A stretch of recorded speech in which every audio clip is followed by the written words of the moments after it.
personal branding. Apa sih personal branding? Personal branding adalah sebuah gambaran mengenai apa yang dipikirkan masyarakat tentang seseorang.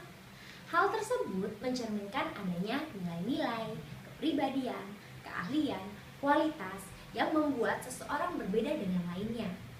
Nah, sekarang aku akan menjelaskan step-step untuk membuat personal branding di depan audiens. Step pertama, memberikan salam. Contoh seperti halo, selamat pagi, selamat siang, selamat malam. Kedua, perkenalan. Ketiga, aktivitas. Contoh, aku mahasiswa universitas Bunda Mulia. Sehari-hari aku mengikuti perkuliahan. Keempat, hobi. Dan kelima, pekerjaan atau studi. Nah, sekarang kita masuk ke step kedua. Setelah itu baru kita masuk ke dalam inti dari personal branding. Pertama ada value. Value adalah nilai yang menggambarkan mengenai apa yang diinginkan, yang pantas, berharga, dan dapat mempengaruhi perilaku sosial. Kedua, etika. Kita harus memperhatikan etika agar tidak melanggar aturan atau norma yang berlaku. Akan sangat sebuah kesalahan fatal ketika kita mengabaikan etika dalam berbicara di depan audiens. Ketiga, ada passion. Passion adalah sesuatu yang kita tidak pernah bosan untuk melakukannya, di mana kita tidak memikirkan untung atau rugi. Kita lakukan berjam-jam tanpa kita merasa capek. Keempat, ada purpose. Purpose adalah alasan atau tujuan ketika kita melakukan sesuatu. Kelima, kita harus mendefinisikan diri kita. Sekarang aku kasih contoh self branding mengenai diri aku. Halo, selamat siang. Perkenalkan, nama aku Susanti. Aku lahir di Palangkaraya tanggal 25 Mei 1994. Usia aku kini 22 tahun. Aku anak terakhir dari 5 bersaudara. Pada umumnya, anak terakhir dikenal anak yang manja. Tetapi berbeda dengan aku anak yang mandiri. Selama aku merantau dari Palangkaraya ke Jakarta, aku membiayai kehidupan aku sendiri dan biaya perkuliahan aku. Aku adalah mahasiswi dari salah satu universitas swasta di ibu kota, yaitu Universitas Bunda Mulia. Fakultas Ilmu Komunikasi, Perminatan Public Relation. Pada awalnya, aku memilih komunikasi karena aku merasa komunikasi tidak sulit. Tapi setelah aku masuk, ternyata berbeda, tidak semudah yang aku bayangkan. Komunikasi tidak hanya asal-asal cuap. Berkomunikasi dan berbicara di depan tidak boleh sampai salah. Apabila salah akan sangat fatal dan merusak nama baik dari lembaga yang kita wakili. Aku hobi olahraga karena olahraga itu sehat, membuat stamina aku tetap terjaga. Aku juga suka traveling, suka berjalan ke tempat yang belum pernah aku jumpai, yang memberikan aku sebuah tantangan. Selain aku kuliah, aku seringkali mengambil pekerjaan part-time di waktu luang, menjadi sales promotion guard dari berbagai perusahaan yang melakukan promosi di bazar, mall, atau lokasi lainnya. Aku mudah beradaptasi dan berbaur di lingkungan yang baru. Ketika aku bertemu dengan orang baru, aku akan dengan sangat mudah akrab dengan mereka.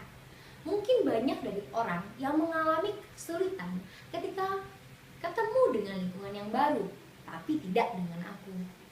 Yang terpenting adalah beretika yang baik. Saat kita berbicara dan berperilaku kepada setiap orang, dan jangan pernah membeda-bedakan. Sikap dan tingkah laku kita harus tetap menghargai orang lain, walau ia dari kalangan bawah. Setiap orang pasti memiliki kesenangan yang membuat ia tidak pernah bosan melakukannya. Sama halnya dengan aku. Aku tidak pernah bosan bertemu dengan my boyfriend. Setiap hari aku selalu bertemu dengannya. Tidak hanya di kampus saja, di luar kampus pun kami tetap meluangkan waktu untuk bertemu. Mungkin banyak dari orang heran dengan kami, tidak pernah bosan bertemu selama 10 bulan ini. Dalam kehidupan kita harus memiliki cita-cita. Kita harus mencapai cita-cita itu. Tujuan dari hidup kita yang akan memotivasi hidup kita. Tujuan dan impian kita harus spesifik agar jelas dengan kegiatan yang kita lakukan. Sama halnya dengan aku kini. aku bekerja part-time untuk meraih impian aku, membeli mobil, dan membawa orang tua aku berlibur ke luar negeri. Setiap aku lelah bekerja, aku selalu mengingat tujuan dan mimpi aku untuk membuat ibuku senang, karena sejak usia 2,5 tahun, hanya ibuku yang membesarkanku dan keempat saudara-saudaraku. Karena hanya ayahku telah meninggal dunia di saat itu. Motivasi terbesar aku sampai saat ini ialah ibu aku. Maka dari itu, kalian harus mencari tujuan yang membuat kalian sangat termotivasi.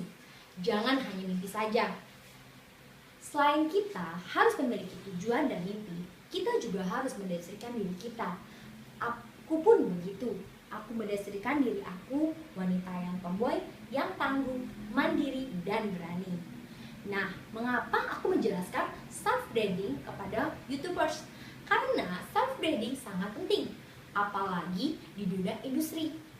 Agar kamu tahu kelebihan dan keunggulan kamu dan dapat menutupi kekurangan itu sendiri.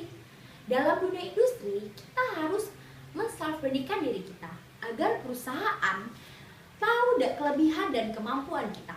Selain itu, kamu juga dapat mendapatkan keuntungan lainnya. Pertama, banyak yang mengenal kamu. Kedua, mendapatkan kehormatan dari orang sekitar. Ketiga, orang akan senang dan terinspirasi dengan kamu. Keempat, bila ada proyek, kamu bisa dapat menyelesaikannya dengan cepat dan sesuai dengan harapan. Kelima, ketika kamu berjualan, banyak yang senang dengan produk kamu. Nah, YouTubers, ini adalah contoh dari self-branding dari saya. Ya, mungkin tidak sempurna, tapi aku berharap dapat membantu YouTubers sekalian agar dapat men-self-brandingkan diri kalian. Semoga dapat berguna buat kalian. Jangan lupa di like ya. Sekian dari aku, terima kasih.